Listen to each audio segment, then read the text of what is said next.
Hey guys, I'm Bella with Arc El Paso, and I'm here with Alan and Granger. They are both producers, a co-writer on Long Shadows, making its premiere at the Plaza Film Festival this year. So talk to me a little bit about the film, Long Shadows. It's a Western, correct? Yeah, it's a Western kind of I'd say like in the golden age in the 60s and the 70s of Westerns. It's kind of in that ilk.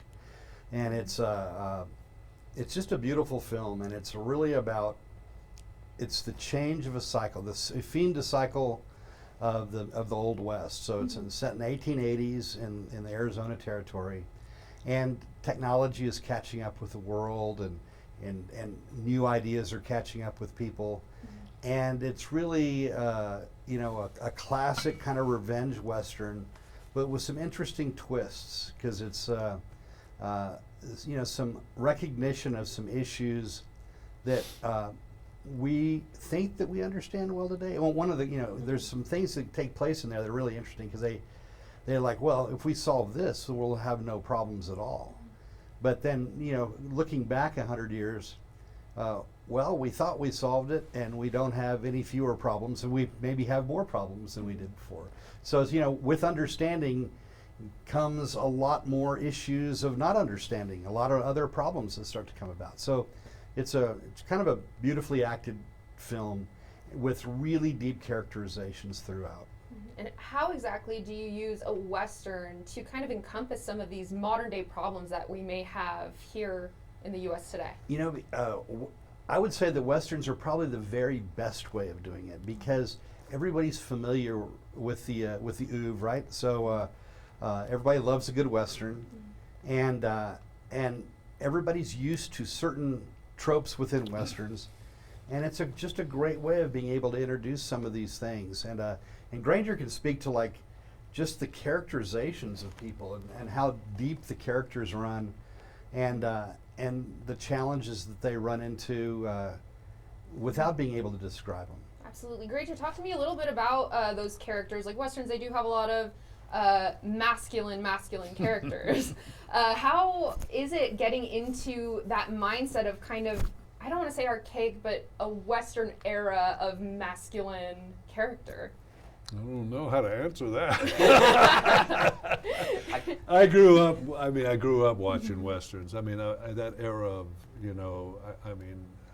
I grew up watching all those great television shows and stuff. But, you get a sense of, I loved the John Wayne movies. I loved, Randolph Scott and all those great Westerns. Bud Bedecker was one of the greatest directors ever. But I love those characters, and I don't know, I play polo on horses. So, horses are not second something, nature. To me they are, But, so, I just kind of have always been around that environment of the Western environment. I grew up in South Carolina, had horses when I was a kid and stuff, so I was always around it. But I think we've created something that's kind of special.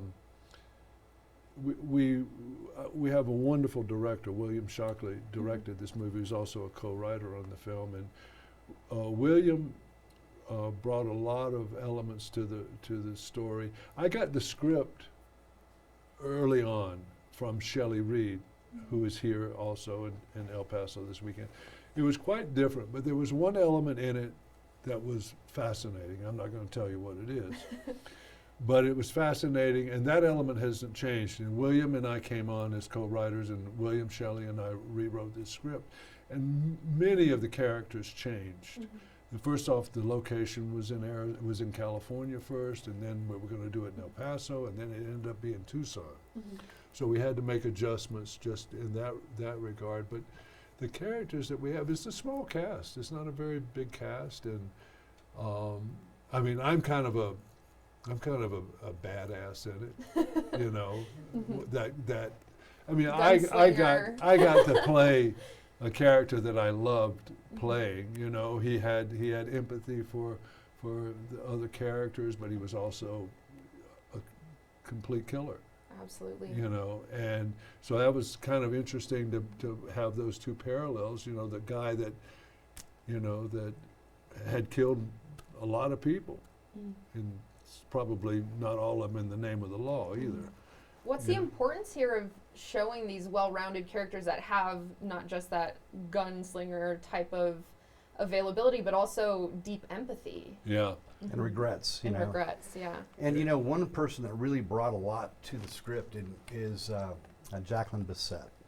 So, you know, Jacqueline Bisset was, she's this incredible star. She was a sex symbol in the 70s, 80s. A lot of guys had posters of the Deep on their wall.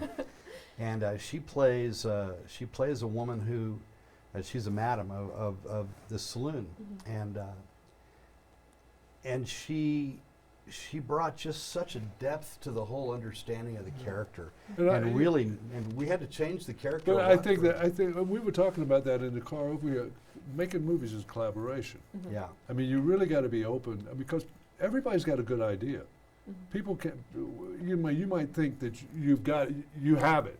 You have it complete in your head, but then somebody can open their mouth and you go, wow, I never thought about that. You know, and that's what even Dermot, Dominic, Monaghan, and Jacqueline. Jacqueline really, and she was tough about it too, wasn't she, Alan?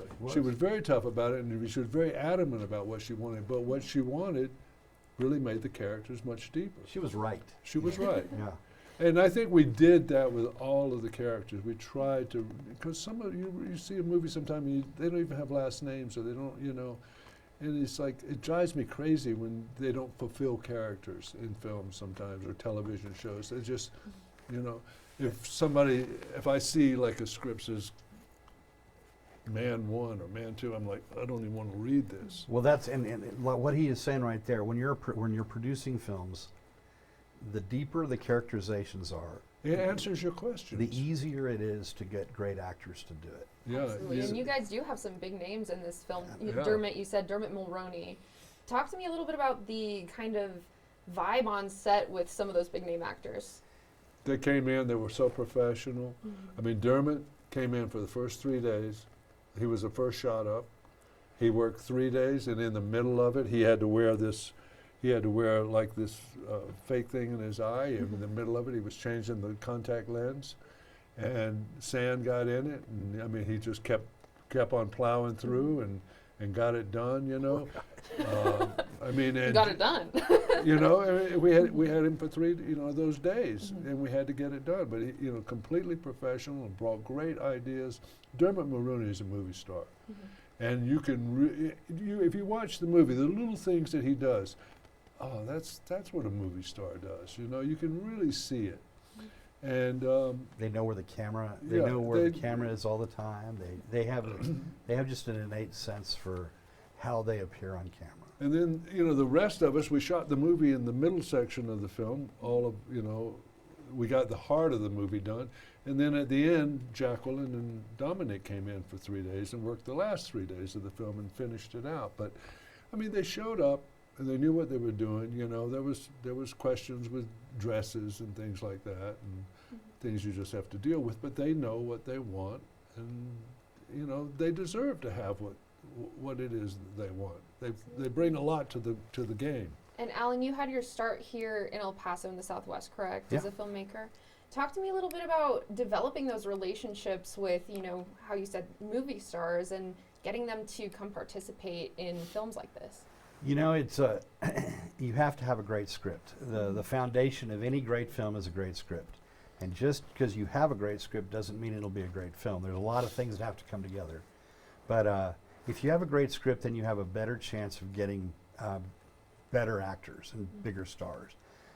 One thing that I really like is that there's character actors, journeyman actors, and those typically, there's no such thing as a bad journeyman actor, because to work, that they're not demanding no blue jelly beans in their deal or anything like that. I mean, these are folks that can be replaced and all these other things, and they typically are fantastic. And over the years, I've been able to meet a lot of these folks that I really just have a profound respect for, and that great actors, the stars, the big stars, have profound respect for, because they know they're not going to be coming in there to waste their time, and they can extract the most character out of any person on a script. And so if I can take well-known actors that are they're big stars, and surround them with people that they're comfortable with, that they know, and it's not going to be, you know, Joe Blow's sister-in-law or something like that, Right. then They feel comfortable They- with they the actor feel- they're working with. they feel comfortable knowing that it's that they're surrounded by professionals, And they know. They also know if they're working, who they're working with. and it brings them up, you know, because you know there are people that'll come and just work for a paycheck. You know, they need some money and they're going to work for a paycheck, but if all of a sudden they're coming in there and they're being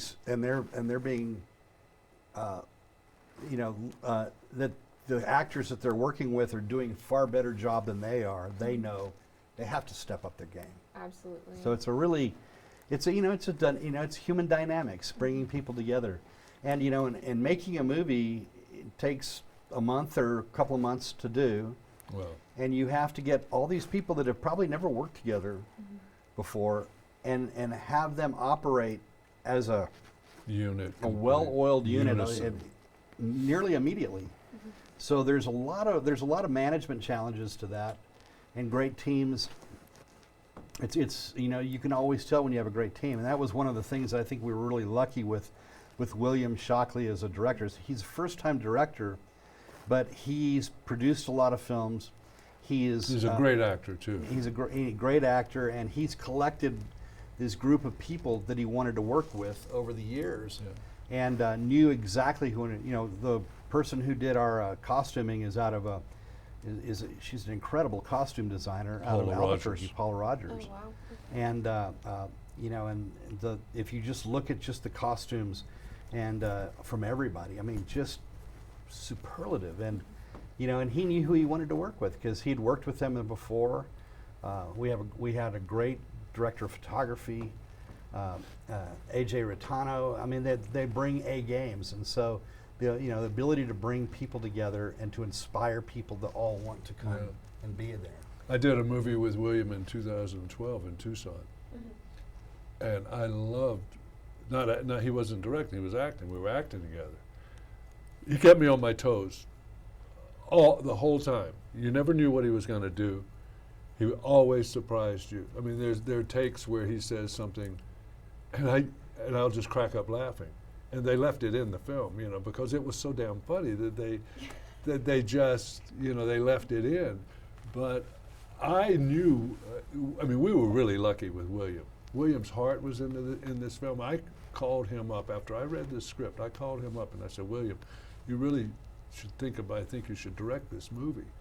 I knew he could. I knew what he could do as a director because I knew his sensibilities as an actor, and I think being a really good actor makes you a lot better director. Well, and William had asked. He wanted to make a western, and I said, well, I'm not against making a western. I said, but we need a western that has a hook, and it has to have a hook towards the modern.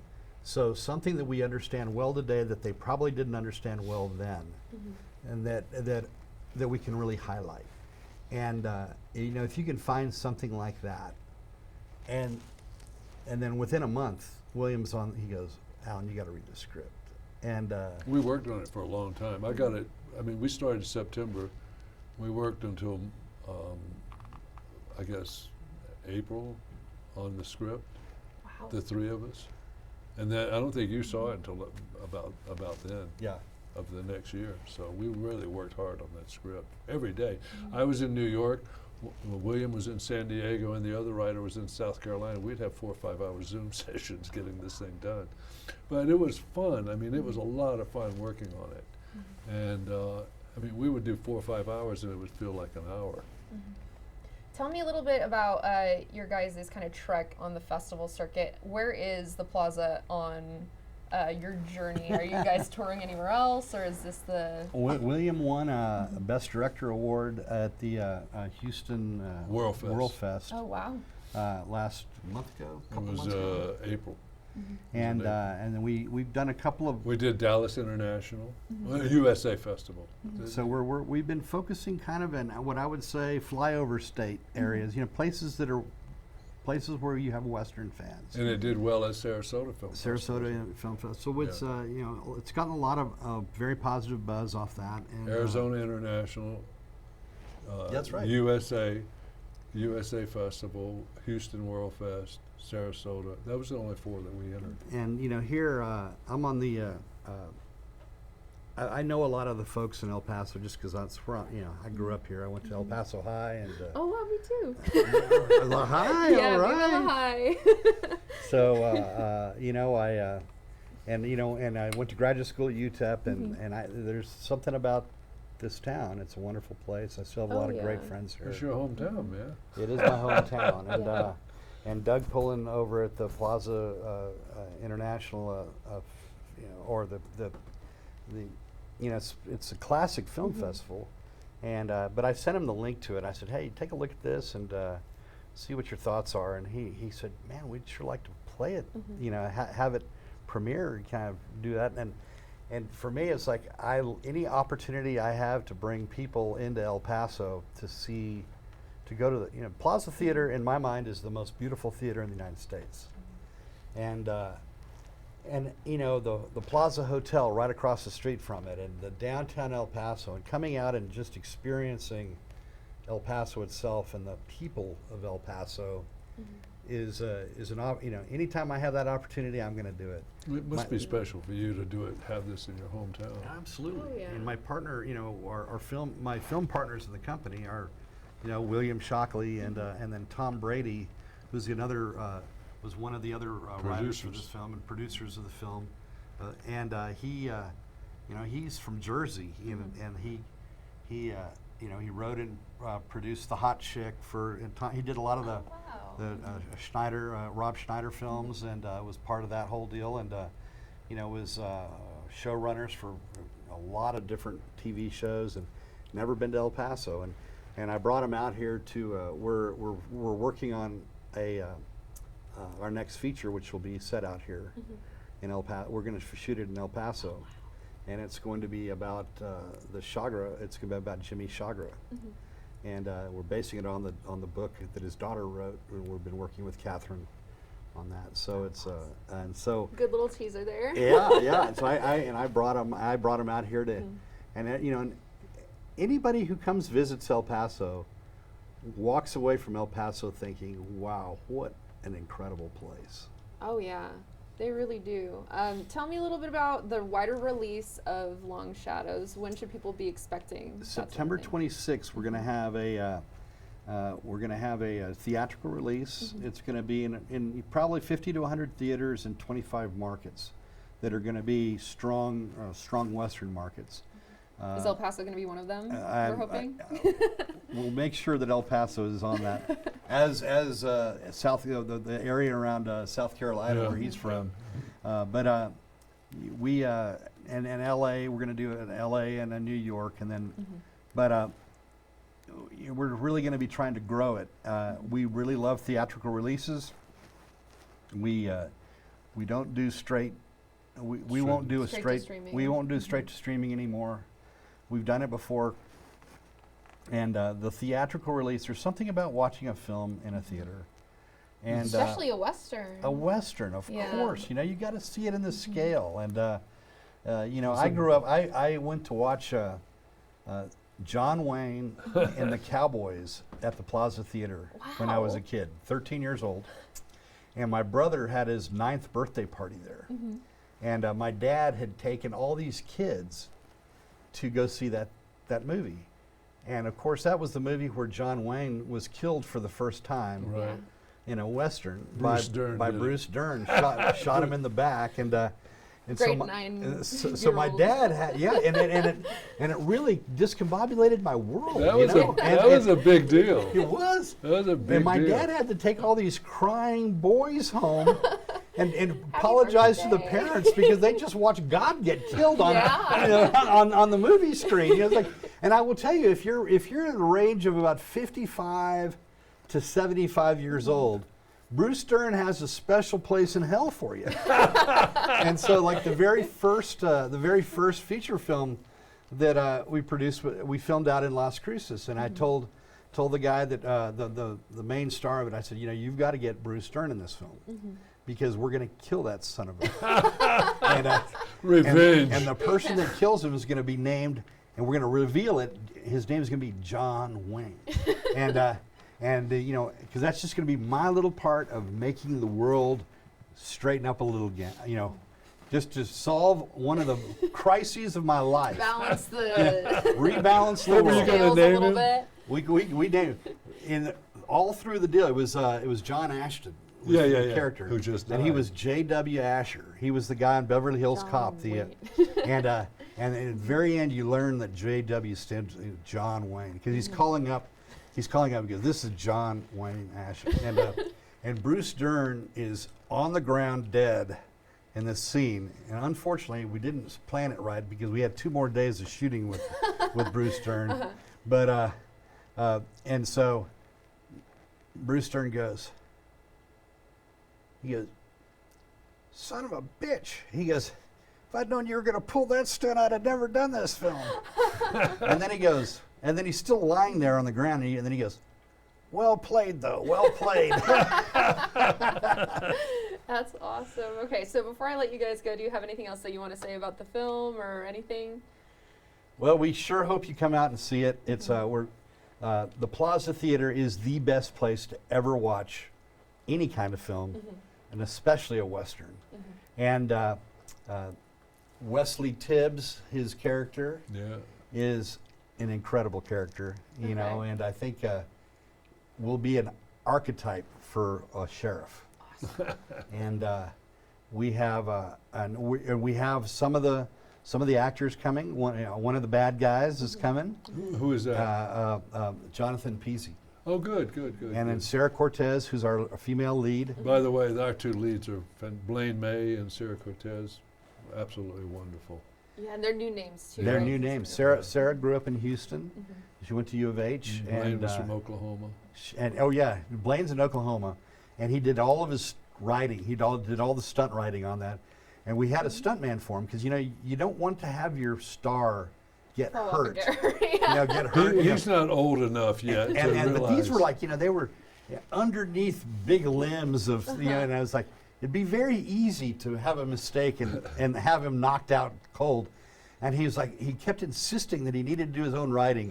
And then the first couple of times his hat came off, and it was when finally William goes, you got one more chance. This is it. And so he gets the wardrobe, and they tape it. They're pasting the hat on there, and he said, you don't understand. He goes, he grew up on a ranch in Oklahoma. He goes, if I let somebody else ride, I go home. My granddad and my dad and my friends will never let me live this down. I'm sure. He'll get over that the older he gets. I've been riding a horse Once since his I back was starts hurting. 4 years. I've been riding since I was 4 years old. They called me and they said, you want a stunt guy to do the hard riding? I said, sure. I can ride anything. I was like, sure. I don't need to do it. Well, I know what can happen out there. When They can he- step in a hole. They can do anything, and you Oh, fall yeah. down Yeah. and you're Whole hurt, different story. and then everything's ruined. Well, when he did Buster Scruggs, that story, the Coen brothers asked him, he goes, you know how to ride? Tell that story. Oh my God! I don't know if I can tell that. Anyway, I'm in the audition with Ethan and Joel Coen, and I heard Ethan laugh during my audition, so I said, that's a good sign. And so at the end of it, I got very bold, and I told Joel, I said, Joel, I said, I know every actor that comes in here says they can ride, but I'm going to tell you something. I'm a SOB on a horse. And he goes, you're right, Granger. Every actor that comes in here does say that. Yeah, well, you want to get the part, right? Exactly. But then he told me, he says, yeah, I believed you. He said, I believe you. Awesome. Yeah. Well, if you guys want to learn more about Long Shadows, go ahead and scan this QR code. I'm going to pull it up right here on your screen. Make sure to go out and support. Paso is going to be right back after this break.